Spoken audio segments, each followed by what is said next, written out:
श्री शिवाय नमस्तुभ्यम हर हर महादेव। देखिए दोस्तों, कल नए वर्ष की शुरुआत हो रही है और यह शुरुआत विशेषकर हमारे महादेव के दिन सबसे प्रिय दिन यानी कि सोमवार से हो रही है।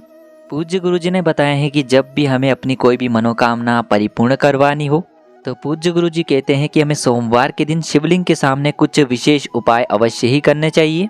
यदि आपके जीवन में कर्ज बहुत ही अधिक बढ़ने लगा है, धन प्राप्ति के आपके सारे मार्ग बंद हो चुके हैं, पूज्य गुरुजी कहते हैं कि आपने कर्ज बहुत ही अधिक ले लिया है लेकिन पैसे आने के सारे रास्ते बंद हो चुके हैं, आपको समझ नहीं आ रहा है कि इतना कर्ज कैसे चुकाया जाएगा, तो पूज्य गुरुजी ने बताया है कि मात्र आपको एक लोटे जल से एक ऐसा अचूक उपाय करना है जो आपके भारी से भारी कर्ज को समाप्त करेगा और आपके जीवन में पैसे आने के नए नए मार्ग भी खुलने लगेंगे।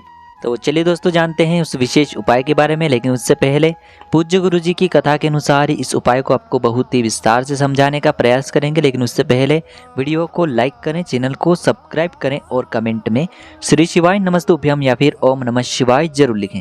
देखिए, पूज्य गुरुजी ने कहा है कि जब भी आपके जीवन में संकट बहुत ही अधिक उत्पन्न होने लगे, कर्ज जीवन में बहुत ही अधिक बढ़ने लगे, धन प्राप्ति के सारे मार्ग बंद होते दिखाई आपको दें, घर में किसी भी प्रकार का ग्रह क्लेश यदि बढ़ने लगे तो आपको आज का यह चमत्कारी उपाय करना चाहिए।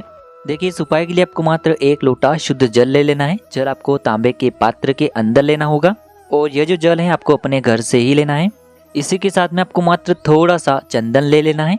यदि आपके पास लाल चंदन है तो आपको लाल चंदन ले लेना है, यदि पीला चंदन है तो आपको पीला चंदन ले लेना है।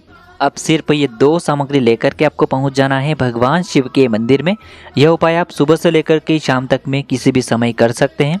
देखिए, शिव मंदिर पहुंचने के बाद आप जो चंदन लेकर के आए हैं, चाहे आप लाल चंदन लेकर के आए हैं चाहे आप पीला चंदन लेकर के आए हैं, तो उसमें आपको थोड़ा सा जल डाल करके उसे गीला कर लेना है। अब देखिए, इस चंदन की एक बिंदी आपको जो आप लोटा लेकर के आए हैं उस लोटे पर लगा देनी है। देखिए, जो आप लोटा लेकर के आए हैं और जिस कोने से आप लोटे से जल समर्पित करेंगे उसी कोने पर आपको इस लोटे पर एक बिंदी लगा देनी है और बिंदी को लगाते समय आपको आशुतोष महादेव का मन में स्मरण कर लेना है। स्क्रीन पर आपको दिखाया जा रहा है, आपको आशुतोष महादेव का मन में स्मरण कर लेना है।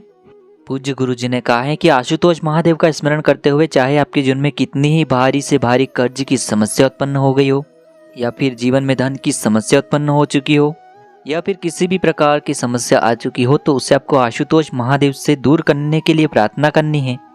और जिस कोने पर आपने इस लोटे की बिंदी लगाई है उसी कोने से आपको जल शिवलिंग पर अर्पित करना है, यानी कि लोटे के उसी हिस्से से आपको जल अर्पित करना है जिस हिस्से पर आपने एक बिंदी लगाई है, यानी कि लोटे के उसी हिस्से से आपको जल अर्पित करना है। और जल अर्पित करते समय आपको श्री शिवाय नमस्तुभ्यम इस मंत्र का जाप करते रहना है।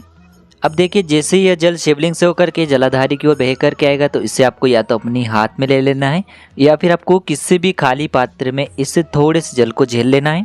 अब इस जल को आपको आशुतोष महादेव से प्रार्थना करके प्राप्त कर लेना है और इस जल का छिड़काव आपको अपने स्वयं के ऊपर कर लेना है। जब भी आप इस उपाय को करेंगे तब आपको यही भाव रखना है कि आशुतोष महादेव की कृपा से जीवन में जो भी समस्या चल रही है वह सभी समाप्त हो जाए और आपका जीवन कर्ज मुक्त हो जाए। पूज्य गुरुजी ने कहा है कि जब भी हम इस उपाय को 5 या फिर 7 सोमवार कर लेते हैं तो हम आपको इस व्यासपीठ से यकीन दिलाते हैं कि आपको अपनी बड़ी से बड़ी परेशानी से भी मुक्ति मिलेगी। बस आपको ध्यान रखना है कि आपको लोटे के उसी हिस्से से जल अर्पित करना है जिस पर आपने एक बिंदी लगाई थी और आपको आशुतोष महादेव का स्मरण अवश्य करना है। तो दोस्तों, इस प्रकार से आज के इस वीडियो में हमने आपको सोमवार की पंचमी पर किए जाने वाला बहुत ही सुंदर सा उपाय बताए हैं। जो भी आपके लिए उचित है उसे आप कर सकते हैं। श्री शिवाय नमस्तुभ्यम हर हर महादेव।